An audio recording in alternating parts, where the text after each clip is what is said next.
Hey guys, it's Mitch. How's it going? Time to take a look today at the greatest dream-based character of the 90s. Yes, we're looking at Sleepwalker #1. So just before we get into it, if you enjoy the channel, if you feel like you might want to help out a little bit, go subscribe on my Patreon. Links are in the description, gives you early access to everything I do. Helps out the channel, helps to buy new comics. So yeah, apparently that was the prevailing opinion at Marvel in 1991.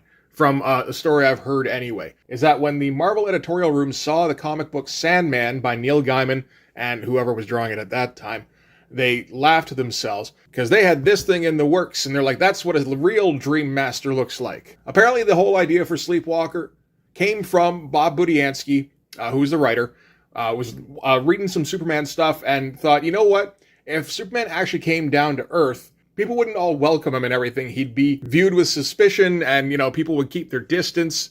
And maybe the only reason that Superman is accepted is because he looks like, your average American citizen. What happens if you have a guy who has good intentions, who is a hero, but looks like a bug-eyed alien? Which, is as good a place to start as any, right? So he came up with the idea of Sleepwalker, who he originally wanted to call Alien. Sleepwalker is part of a race of creatures that are basically the sheriffs of Dreamtown, and they, I suppose, guard the sleep? Something like that. I got this after I started collecting the Marvel Series 1 trading cards, and I think I was like 10 or 11 years old, and I'm like, oh man, so many of these guys, their first appearance was in, like, their #1. Man, if I ever see a #1, I should get that, because that's going to be, like, super cool and probably worth money one day. And then Sleepwalker #1 showed up on the newsstand. I'm like, oh my god, here's my chance.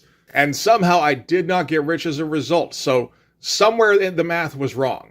Although it was fun getting his trading card in Marvel Series 2 and going, hey, I have the issue they're referring to.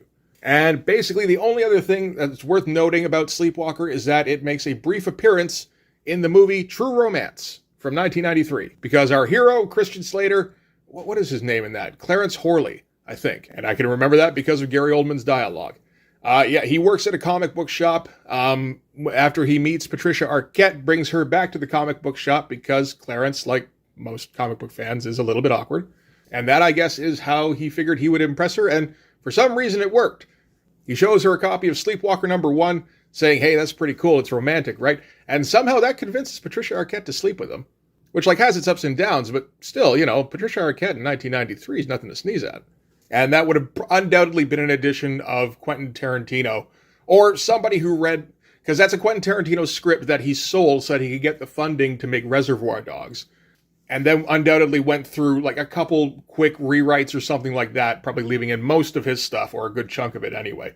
So either he left in the bit about Sleepwalker, which is possible, but I know he likes comic books, or at least likes the idea of liking comic books.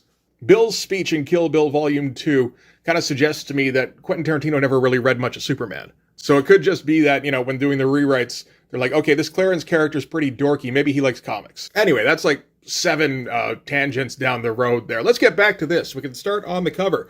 That's a pretty good one. This is going to be drawn by Brett Blevins. Not just penciled and inked, which is interesting. Considering, you want this guy to be the artist for this title for a while. He's going to have to go pretty fast, and I don't think that's quite Brett Blevins' deal. That's Rick Leonardi's deal. Up until this, Brett Blevins was a guy they used as like a fill-in guy when somebody else needed to catch up for an issue, or at the beginning, when he first started with Marvel, he was the adaptation guy. He did comic book adaptations of The Dark Crystal, Last Starfighter. He did Indiana Jones and the Last Crusade, which I think I had an issue or two of, thinking about it. And he's just, he's a guy with like very good fundamentals, who can throw in some flair here and there, has a bit of a recognizable style that can get work done on time, I think. That's a valuable guy to have. That was Rick Leonardi's whole thing. Or at least he was that guy until he started on New Mutants. And he stuck on New Mutants for a few years. I'm not sure if he really became a fan favorite there. I'm sure for some people he definitely was. But then, Rob Liefeld got introduced on that thing, so I guess you got to get Brett Blevins doing something. It's Sleepwalker time. I always had a bit of a soft spot for Brett Blevins. I've got a few of those New Mutants issues, and they're just good stuff. They're just fun comics. So anyway, yes, this cover, I was talking about the cover. This is our main character. This is Sleepwalker, Marvel's newest superhero, evildoer's worst nightmare. Did Stan Lee write that?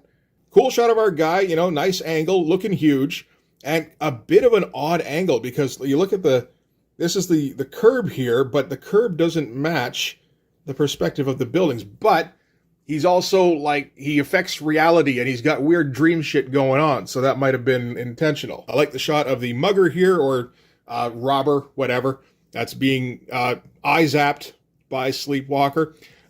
Brett Blevins is going to use a bit of shadow on Sleepwalker throughout the comic. And, he's going to use a little bit of rendering here and there, which isn't really Brett Blevins' style. He's very, clean line. So it's interesting seeing him do this kind of stuff, knowing that he's both penciling and inking. So maybe going a little rougher, but yeah, getting that rendering in there every once in a while, just quickly though. It's an interesting look for him. Okay, so we're going to start things out with a dream sequence. Who could have guessed? We start with our protagonist. This is Nick. Nick dreams about playing pickup, apparently, but he dreams that he's very good. So dream big there, Nick. And you get examples of Brett Blevins' style right off the bat. Like I said, not a lot of shadow, very clean lines, good sense of, just drawing enough background to make it look, and I mean, this is a dream sequence. You don't really need to do that, but there's enough there to just kind of make it look like everything has its place. So he's going to the hoop when all of a sudden he's stopped by Sleepwalker, who grabs the basketball and dissolves it and scares Nick, so he wakes up screaming. So, good enough introduction of our main character, I suppose. It's very low key, very low stakes. I like the big splash page from the low angle. And, again, with that slightly heavier rendering that you don't usually see from Brett Blevins. That's nice. Get some more shadow on the back of Nick here. Pop him out against the clean line backgrounds. As we close in on Sleepwalker here, he gets, again, more of that rendering that you don't usually see from him. It's nice. And you can see him kind of going with the, I assume this is a brush, where he's going pretty quickly, like a little bit scribbly. Most of this stuff looks pretty exact, but every once in a while he's just like, I just got to get a mark down there. And I got to say, from what I saw reading through this, Brett Blevins is not a bad inker at all. It's not like spectacular stuff or anything, but it's certainly competent. Not everybody can do that. And this is To Sleep Perchance to Scream. As written by, as I said, Bob Budiansky. I saw that name and I'm like, I know that name. Who is that? Looked him up, and he doesn't seem to have written a ton. He worked mostly at Marvel for about 20 years. But the big thing that he would be known for, I think, is probably Transformers, where he wrote most of the first 45 issues. He's not exactly their Larry Hama, but kind of close. And the weird thing about that is that it seems like Bob Budiansky named an awful lot of Transformers, like Megatron and Starscream. This is what I'm getting from Wikipedia. I'm not 100% sure if this is correct. This could just be, taking somebody's word for it. But it's certainly possible. Larry Hama definitely created a whole bunch of G.I. Joe names. So if you ever did the thing where you're trying to make a comic book character and you're like, oh, that's a good name, let me see if that's been taken. God damn it, that's a friggin' Transformer. That's Bob Budiansky's fault. So anyway, I'm jumping all over the place here. It's very dreamlike, right? Nothing makes sense, and everything is just cast in all directions. Sorry, it was a little nostalgic going through this. I think I probably read this a few times when I was 11, and then not again, because it's not great. It's certainly okay for a first issue, but interesting reading this now and being like, man, that is some low stakes intro for your main character. He showed up in a pickup game and dissolved a basketball. All right. So Nick hollers himself awake, which wakes up his dog. His dog has been trained to turn on everything in his apartment to wake Nick up for work or school, I suppose, which is a nice touch. I like that. That's the kind of thing you would expect in a movie. There's some movie elements in this, it feels like. Like, for one thing, the slow start. This is going to be a bit of a slow-moving story, for, well, most of it, really. And, you can see here, not super creative with page layouts, but this isn't the kind of page for that. And we're going to get maybe a standard-looking apartment, but Brett Blevins does draw everything in it, draws all the background. We're going to get, I think, maybe some hints about who's going to be in the next couple of issues of Sleepwalker. I'm not sure Spider-Man shows up. I know this thing does. This is 8-Ball. I believe he's the villain in issue 2 or maybe 3, maybe both. And that should have been a sign that this title wasn't really headed for longevity. So the next day, Nick is walking down the street, and he's lost in thought about this weird dream he had last night He doesn't usually dream of bug-eyed aliens, but, anything's possible, I suppose.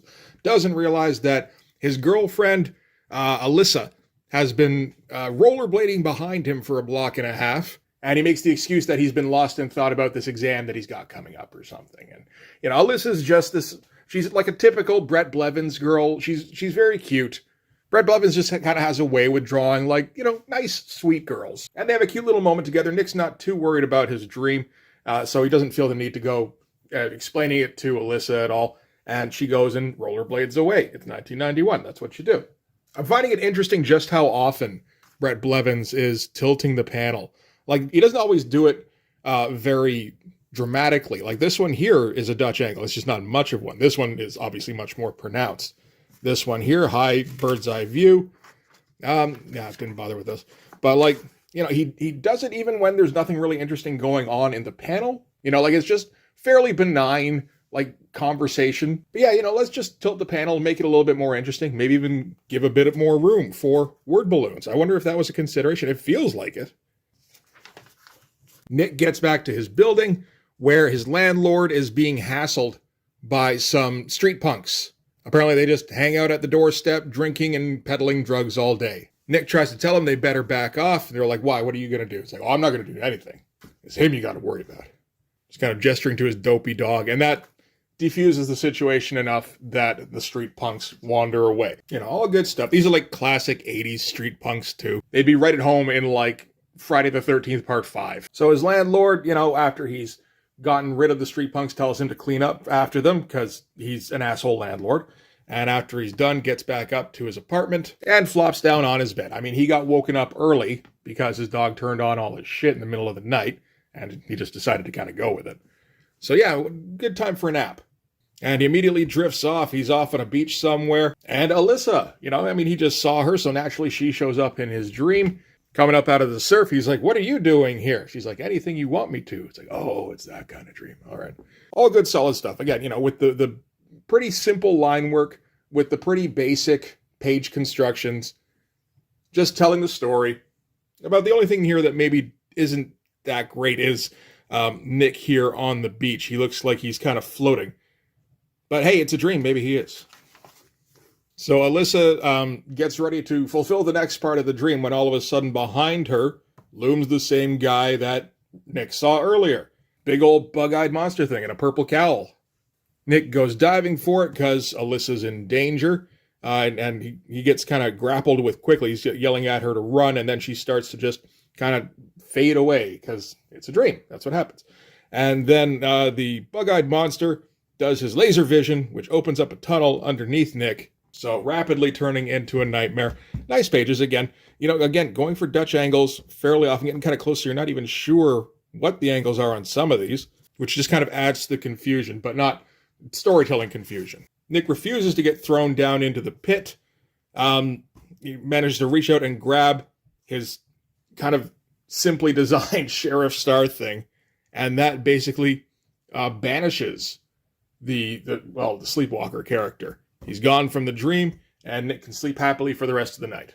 And Brett Blevins, finally breaking the grids and coming up with some, like, they're not exactly wild page designs or anything, but it feels a fair bit more actiony because of how rigid the page designs have been up until now. So Nick wakes up.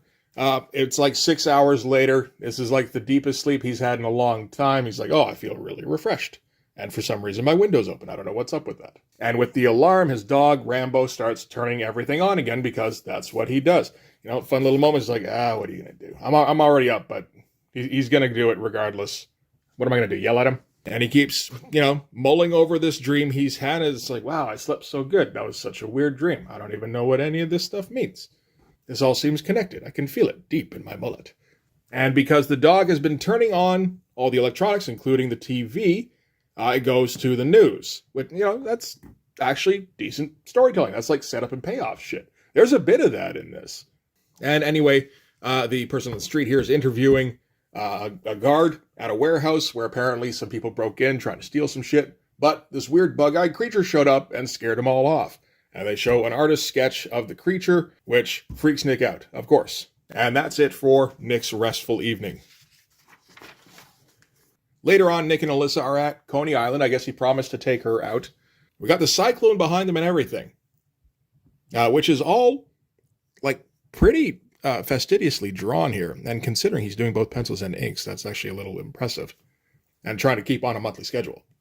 And while he's supposed to be going on a nice date with his girlfriend, he can't stop thinking about this dream and the fact that it seems like a premonition of this thing that showed up. And he's never had premonitions before, but he lives in the Marvel Universe. He's got to know that kind of thing can happen. And he can't seem to let it go. And his girlfriend's just like, come on, there's nothing you can do about it. We're just having a good time here at Coney Island. Why don't you, worry about it some other time when you're not supposed to be on a date with your girlfriend? And she drags him off to a house of horrors. And, okay, this will be fun. This will wake you up. This will get you involved. That kind of thing. Again, more, just casual Dutch angles, casual bird's eye view. It's just good page construction stuff. And on the House of Horrors ride, they got all the usual stuff, skeletons springing up, all that kind of stuff. Alyssa's like, hey, this part's fun, eh? Only Nick was earlier complaining about how he was getting tired, so he's fallen asleep on the ride. And as soon as he does, Sleepwalker appears right in the middle of the House of Horrors, which is, it's nice and appropriate. And Alyssa grabs Nick, tries to shake him awake. And as soon as he wakes up, Sleepwalker disappears again. It's like, oh, I get it now. Alyssa explained to him what happened, that as soon as he fell asleep, the creature appeared. As soon as he woke up, it disappeared. Nick puts together the fact that, his window was open when he woke up, even though he knows he didn't open it.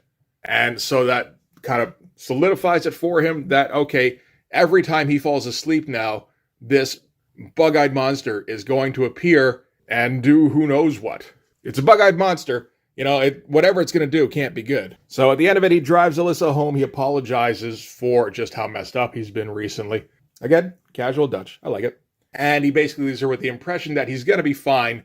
But, as soon as he's walking back to his car, he's like, I can't ever fall asleep again. And then we get a little bit of a montage with the big central mullet as the unifying feature. As over the next few days, Nick keeps trying to just stay awake. He's doing the Nightmare on Elm Street solution. Just keep downing coffee. Probably not taking uppers or anything. He doesn't seem like that kind of kid. But he's messing up his pickup games. He's messing up his presentations in class. When he gets told by the landlord to fix something, he screws that up. And his grades are taking a dive. Everything's kind of falling apart for Nick. And, for no good reason, really. He didn't ask for any of this. So 4 nights later, I guess Nick still hasn't slept yet. And he's just trying to keep going. Him and Alyssa go down to just like a variety store to go pick up some more coffee, because Nick's always running out of coffee now. And while they're down there, there's a robbery in progress, and it's those punks from earlier. Again, there's like setup and payoff stuff going on. It's nice. They recognize Rick. I just went back to recheck the plot summaries. I realized I've been saying Rick, then correcting it to Nick, because that was what I thought it was, and it turns out I've been saying it wrong the whole time. Oh well. But yeah, they recognize Rick, of course, because of when he drove them off, or, just kind of said something that was funny enough that they're like, all right, we'll let this go for now. And blonde street punk knocks him to the ground, and that, coupled with just how tired Nick is, god damn it, I did it again, I'm going to keep doing it, pretty much knocks him out, and he quickly fades into unconsciousness. Nice shot from overhead of Rick here. It sounds so wrong now. I'm pretty sure this is referenced. You can usually tell, but it looks correct in the scene, so that's nice. And they're gonna grab Alyssa until they get to the car. It's like, oh shit. And of course, as soon as Rick loses consciousness, Sleepwalker appears. Nice low angle looming shot. Good stuff. Just kind of walks towards the street punks, and the blonde guy takes a couple of shots at him, knocks him back into all the canned goods. That's a shame. That's going to need to be cleaned up. Can't get Rick to do it. He's tired all the time. He'll screw it up somehow. So the street punks make their getaway. After a moment, Sleepwalker gets up. Apparently, he's bulletproof. Good to know. And follows after them. And does his laser eyes vision. So what this does is it kind of distorts reality. I guess that's like a dream connection kind of thing. It's like, all right, sure, why not? So he's able to bend the light post so it spears the car and kind of twists it up under and just kind of folds it. It's pretty cool stuff, actually. Still not going nuts with the page design. Still keeping it very grid-like. I mean, the closest thing we've got to kind of breaking the usual routine is going with no panel border on this one here, which is an interesting choice. I almost feel like it would have been better to do this as, do a regular panel border, but have him bursting out of it. Because he hasn't been doing that either, other than barely on this one here. So flips the car, sends out the street punks, does his laser eyes on mailbox. Hey, we've seen that recently in Inferno. And the mailbox swallows the one guy, leaving the blonde guy left to take a swing at him with a tire iron or pipe. I guess he grabbed a pipe from somewhere. And the blonde street punk rallies the populace against Sleepwalker because he's a bug-eyed monster. I'm just a regular robber. Obviously, we know which one is worse. And look at that with the diagonal panel board. That's outrageous. So, yeah, all the populace turns against Sleepwalker. They're throwing cans at him. Not the cans, that's his weakness. Bullets he can resist. So he replies with his laser vision, which does the thing from the cover where he kind of pulls up sections of the road and just kind of traps people. You better take them out of that afterwards, because I don't know how you break somebody out of that if he's not there.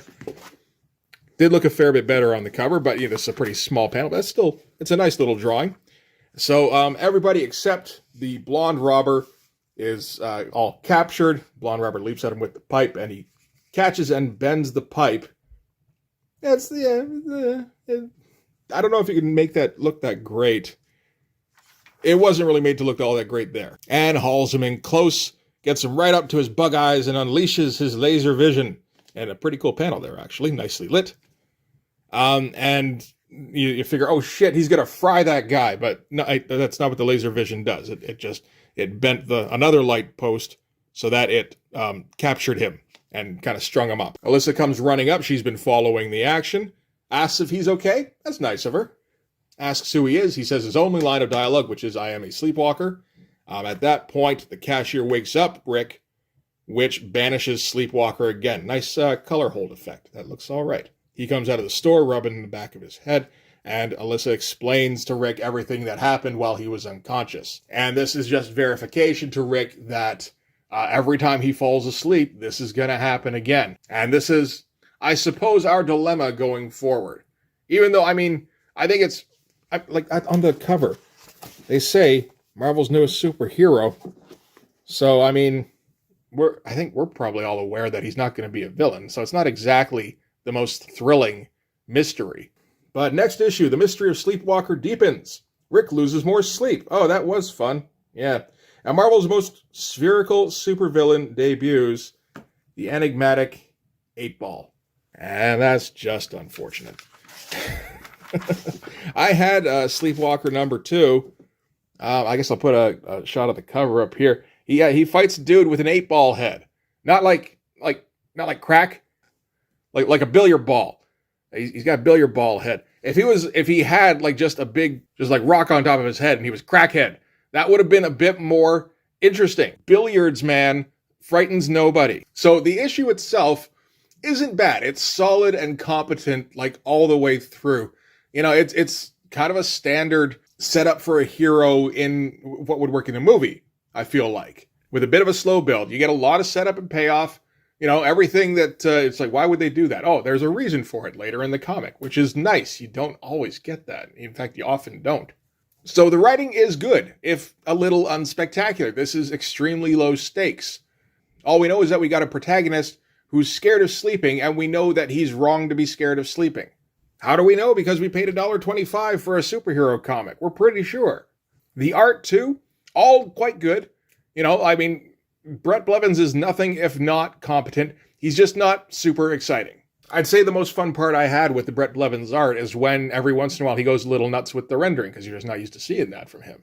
But, lockstep, pretty static grids for page designs. I do like how often he throws in those Dutch angles. That's something I think I've got to work on more myself. There's no reason for people to always be standing straight up and down. They can stand diagonally. You can totally do that. And his ability to, make everything work in the world. He doesn't go super nuts on detail, like background detail, but he always gives you enough so that you're never wondering where exactly we are. He always gives you, like, setting the scene for context.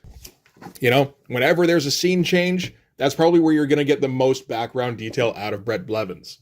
panel like this, it's going to be all the faces and the dialogue. There's no need to put anything back here. That's just going to clutter things. This one a bit more farther away. So we need to include the ice cream truck, but then we're going more of a close-up. You know, like he's definitely prioritizing which panels need the backgrounds. Again, this one here, a bit more of a mid-shot. Mid-shots need backgrounds. It's very good. I mean, like, you could definitely do a lot worse than studying some Brett Blevins pages to see how to set up your angles. You could also do worse than, you know, seeing how to set up dynamic shots. It's just, you can also find better. Brett Blevins is pretty middle of the road when it comes to dynamism. So yeah, solid if unspectacular first issue with an uninteresting villain in the second issue and no real overarching mystery. I mean, we would eventually find out, yeah, he's the dream police. He's coming for you every single night. But, you know, like, there's no threat that he needs Rick's help for. Or, like, maybe something was chasing him out of the dream world. I mean, they might have done that. But I don't think so. Eventually, you know, I think pretty quickly, Rick and Sleepwalker reconcile their differences.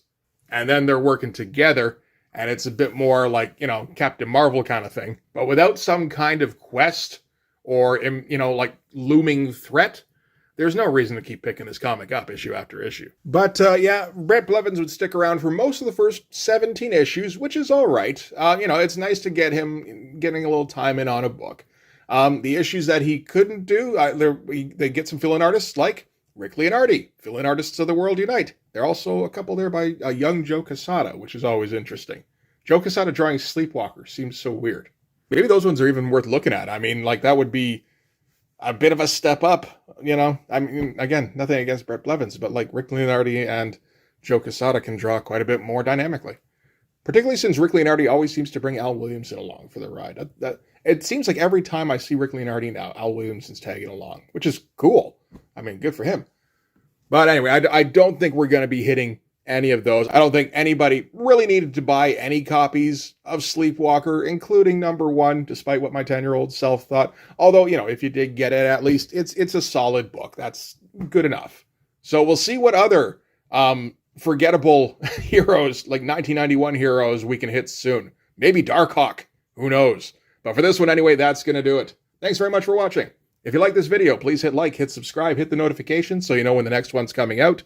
Go over and subscribe on my Patreon. It gives you early access to everything I do, from the Blood Force stuff to the YouTube videos before they get uploaded to YouTube, as well as some Patreon exclusive content. You can also follow me on Instagram and DM me there for commissions, and you can join the Blood Force Discord server. But yeah, that's going to do it. Thanks again for watching, guys. I'll see you in the next one.